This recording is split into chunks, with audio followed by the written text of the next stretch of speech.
Recently, two separate NASA studies illustrated the complex relationship between human activity and our atmosphere.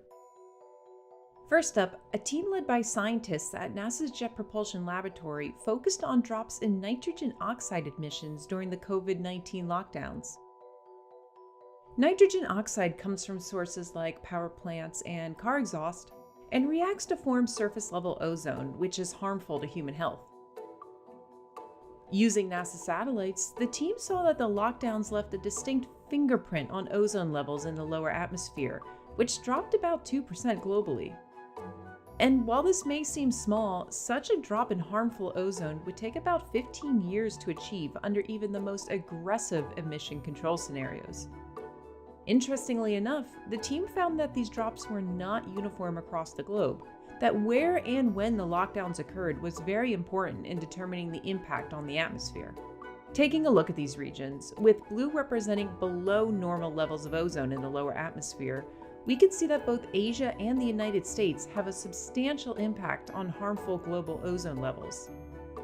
Factors like prevailing winds, air temperature, and moisture content all impact how efficiently ozone is produced and moves throughout the globe. Like ozone, CO2 is a long-lived gas that is easily transported through the atmosphere, which means that any changes in emissions is mixed with many different influences from both near and far.